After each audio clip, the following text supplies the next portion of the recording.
Well, thank you for inviting me. I've learned a lot during this conference. I'm going to talk today about a paper that we've been working on for a couple years now. It's our first paper on dual class shares. It's not something we had really thought about that much, and what sparked our interest on it was actually Ron Masul's paper. And when he presented it, or actually one of his co-authors presented it, talked to him about some of the firms in their sample, and it struck us that all the firms that they mentioned were family firms, as having these dual class shares, and that kind of sat in the back of our mind. And so this was with Ron Anderson, a long-term co-author of mine, who's now become the dean at Temple University, which is a really terrible thing to have happen to your co-authors.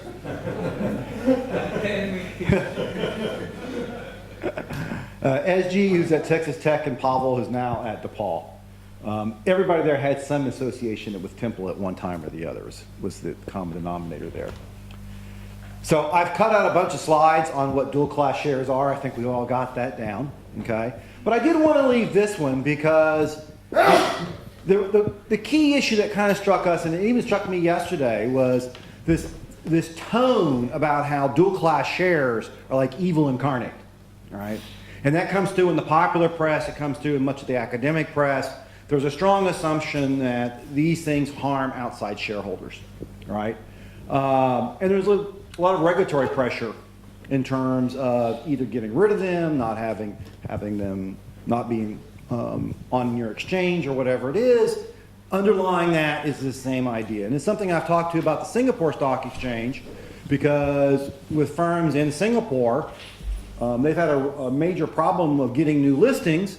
And so this issue of having or perhaps allowing dual class shares has been a real concern to them. Okay? So, I know, it's terrible if I get over there, I apologize. So I started with this notion of, we started thinking about this idea of, well, just from a very start point, if these things are all evil, why do they survive? I think of the BlackBerry phone. It's not a very good phone. Right? 10 years ago, it was a great phone. And then Apple came along and Samsung came along, and now Research in Motion has sort of died. I mean, I think they're still alive in a tiny little firm, right? But no one, oh, we have a BlackBerry over there. Excellent. Right. We have a token. I mean, but that's him. Yes. But it's a rather unusual thing, right? And usually when we think about companies that have some impediment, if there's some major problem, they're not going to survive that well. They're going to die down. Right? So our first question was, if this is costly, who bears the cost? Right? And so if we started thinking about it, well, I have to start with rational investors as a starting point. If they're rational investors, they're going to recognize this at the IPO and price it. If we think about it that way, the person who sells the shares to begin with bears the full cost of it.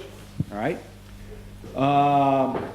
Now, this exploitation argument that runs through much of this literature, I've really tried to sit down and think about how that works and how one should think about that, right?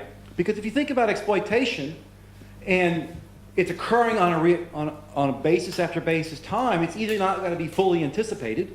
In other words, they consistently expropriate more than I anticipate that they will, and I can't price protect myself, right? Or I'm just crazy, could be that, right? I don't understand it.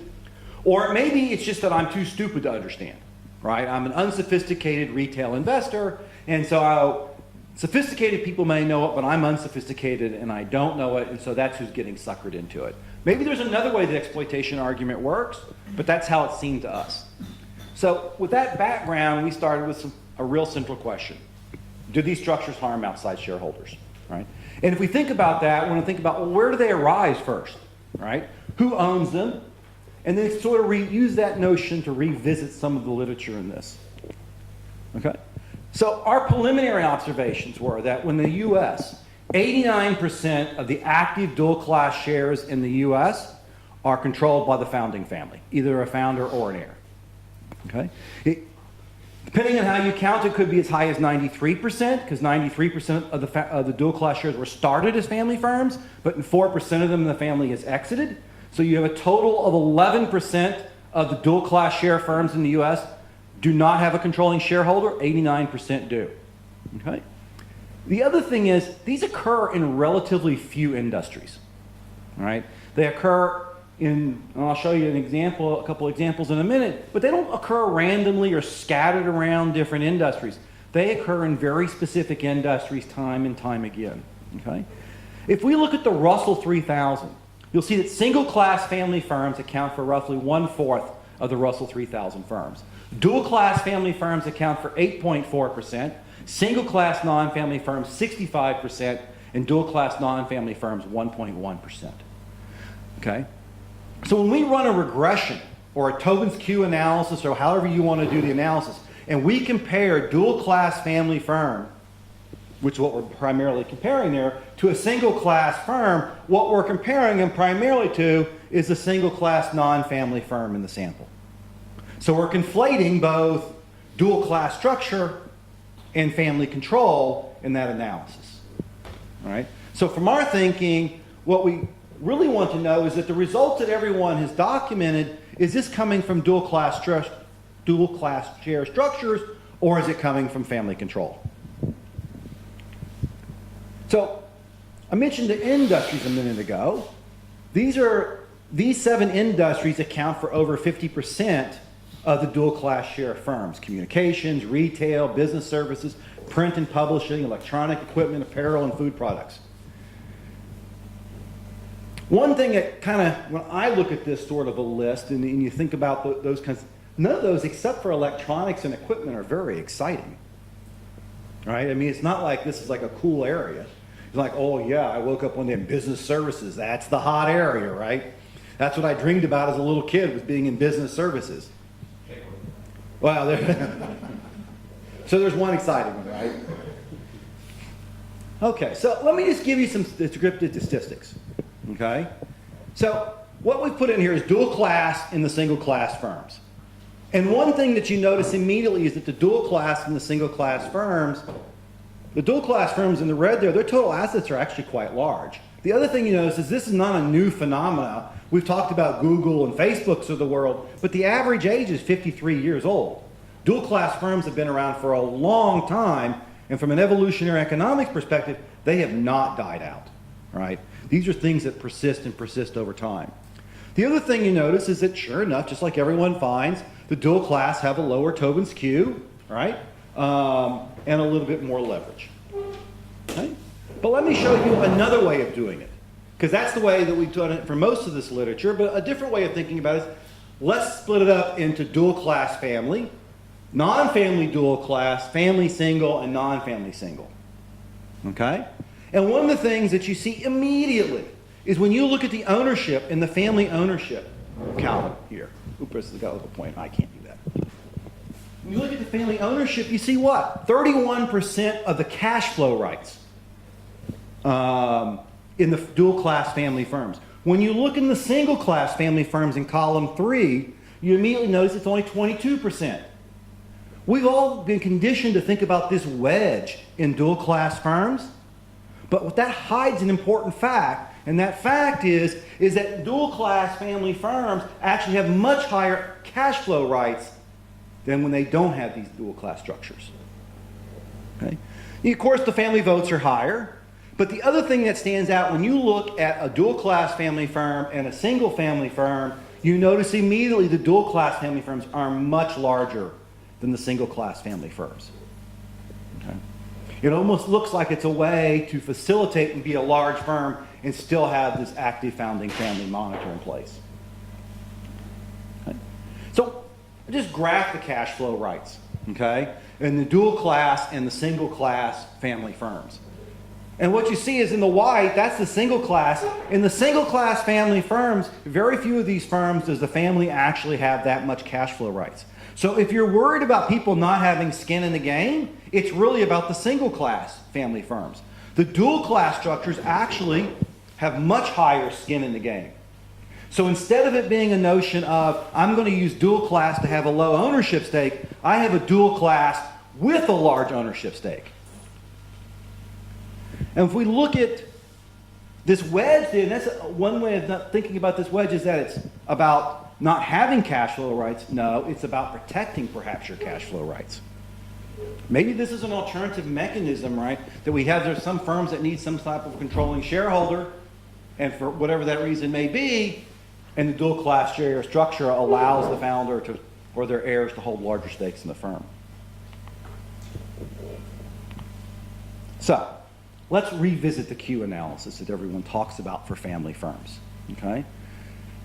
What I'm going to show you in this graph, instead of showing you regressions on it, I'm going to show you the Tobin's Q relative, for each of these groups, relative to a single class non-family firm.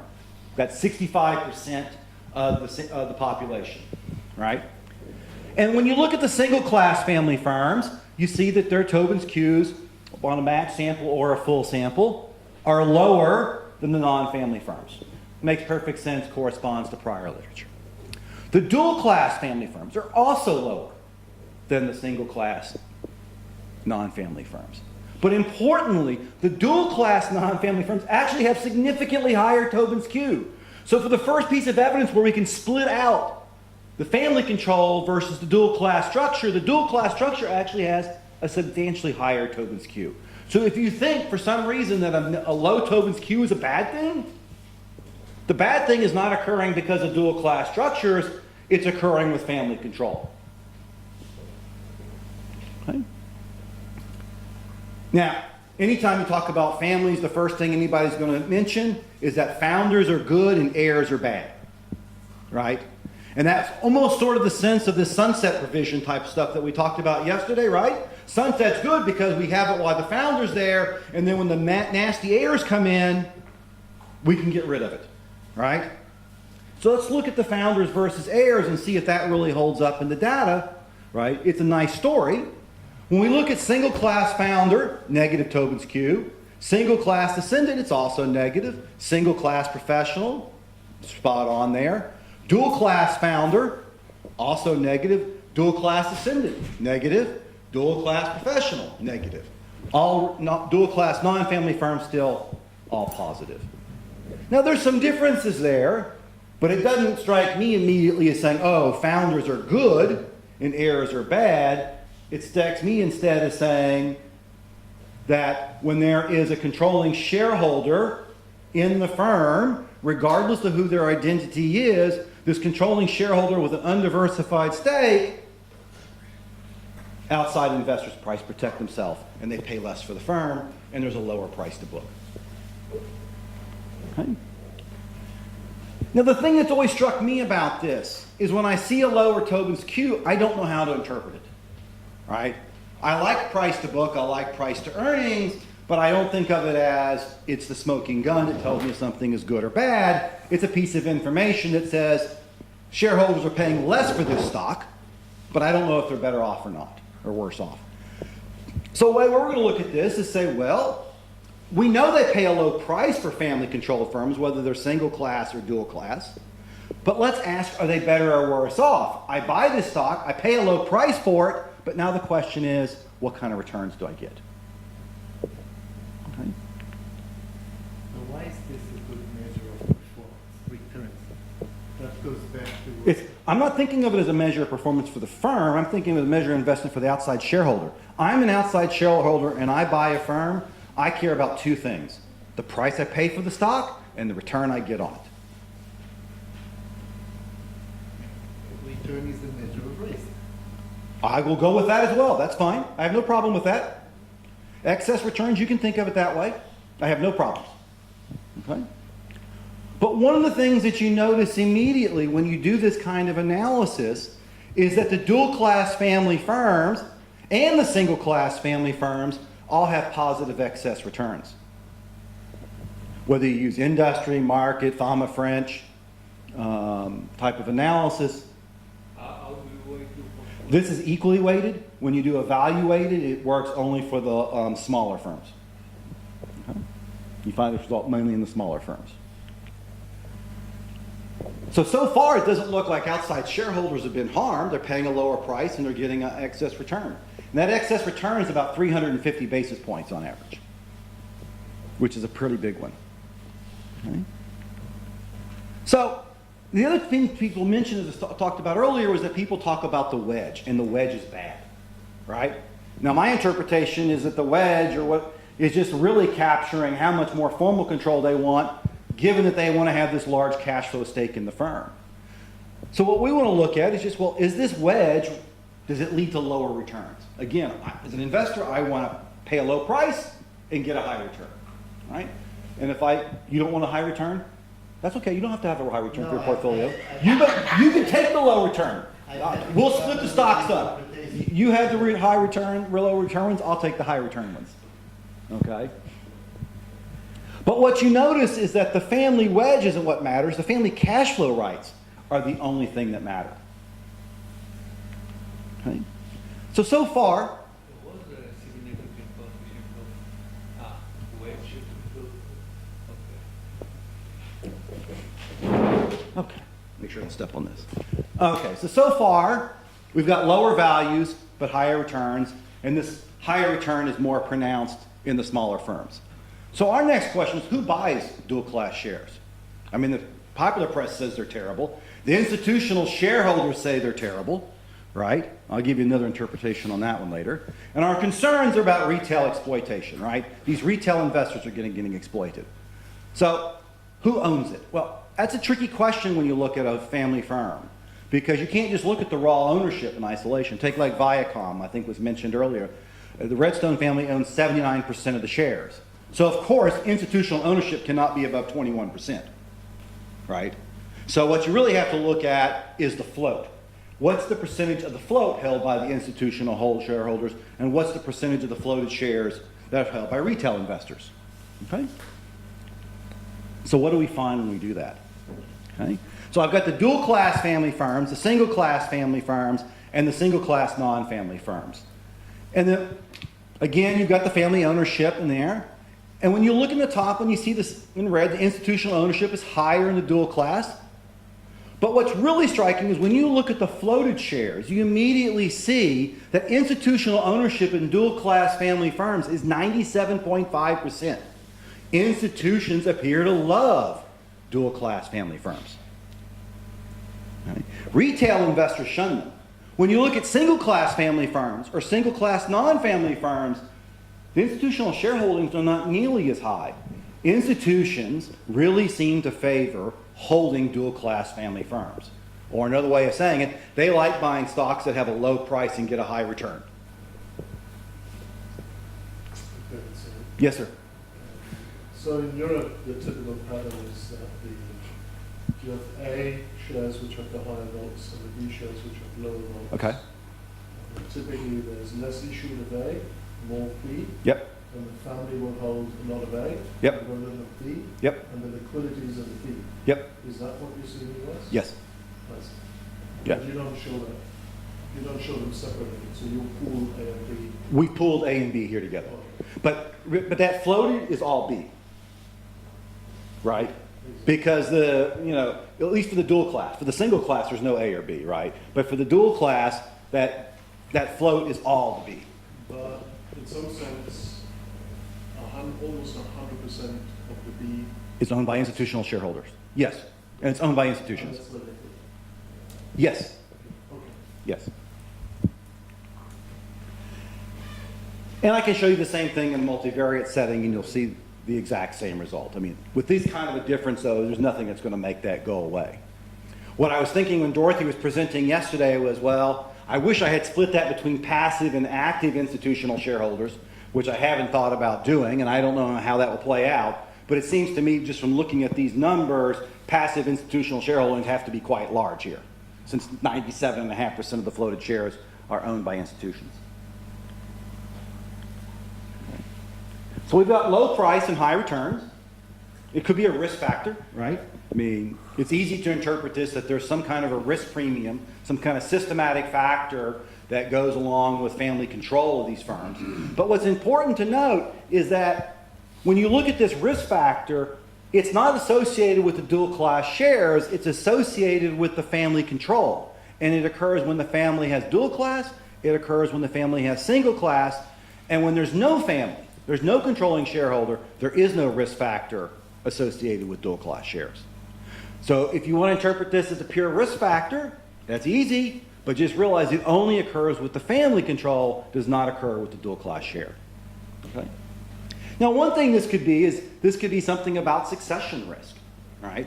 That maybe, you know, the dual class share structure in, or any type of family control where the family has a large stake in the firm and has a large formal authority or informal authority in the firm, perhaps people are worried about that.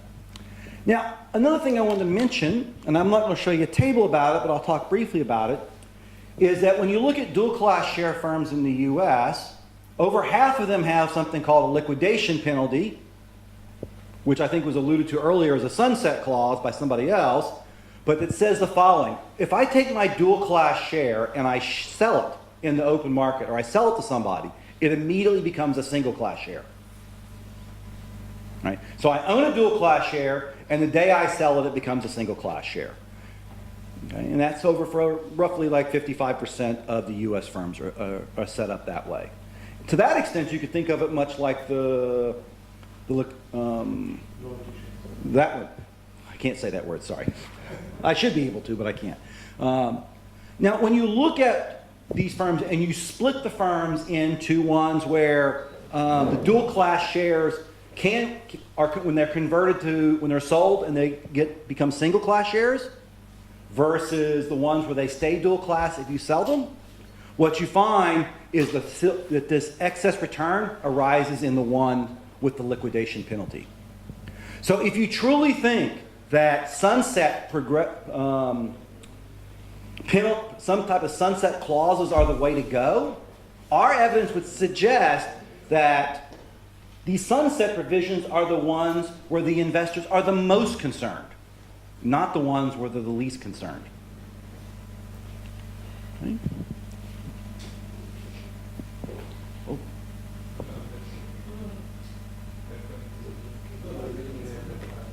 Oh. So I'm going to give you 2 pages of summary and just to try to wrap it up here. If we think about dual class firms, again, this common narrative is that there's something really bad, but remember, they're a long-lived common security. They arise with family control, but most of our current evidence really conflates family control with the dual class structure. Okay? This wedge evidence is very misleading in the way it's being interpreted because it's always sold as this shows that these people don't want to have high cash flow rights, they only want high control rights. When it's the exact opposite.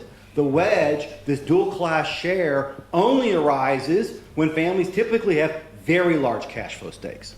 The cash flow stakes are much larger in the dual class firms. Okay? The other thing is, I would imagine institutional shareholders are very much in favor of stripping off the no voting for their shares. I mean, one way you can think about it is if you're an institutional investor, is you bought a discounted low vote share. And we know they own 97.5% of these discounted low vote shares. They receive high returns on these shares. And now if I can convince a regulator to give me a vote with these, I bought them for a discount because they didn't have this vote. Those shares should become more valuable once you attach a right to them. I'm all in favor of you giving me that right. Who should be against it? The person who you're stealing that from, which is the founding family. People who actually have the largest cash flow stake in the firm. When we revisit the Tobins Q evidence, without conflating family control, dual class shares actually have high Tobins Q. Family control, with or without dual class shares, have low Tobins Q. And when we think about are retail investors exploited, to me it's difficult to think of them being exploited since they tend to run from these things. Okay. Now, one thing I always ask, anytime anybody presents an asset pricing paper, you know, I say, why are you telling me this if you have some positive, if you get some positive alpha here, right? And people usually give me some answer or whatever. I'm an academic, and I like to do research, and I think, you know, sure. But are you following your own advice, right, from your own findings? So I can tell you that I am. I have been buying dual class family firms, right? I'm part of that 2.5%. So after looking at the evidence, please exploit me. Okay. The question is whether we should benchmark buy dual class firms. That would be more My guess is, well, he probably does, and then he wants to get the votes. No. Buy them when they don't have the votes, and then get somebody to give you the votes. That's the ticket, all right? For free. That's awesome. So, one way to think about this, and this is my parting thought, and I want to see your reactions to it. You know, the case for regulation usually depends on some impediment to a market solution. I would argue that the excess return evidence and the low Tobins Q suggest the low Tobins Q is a solution. Investors pay low prices to get the cash flows associated with this stock. Everybody knows this, and everybody is already making out and doing okay with it. So when you think about if you see a low Tobins Q in a dual class family firm, it's because the investors are price protecting themselves. Thanks.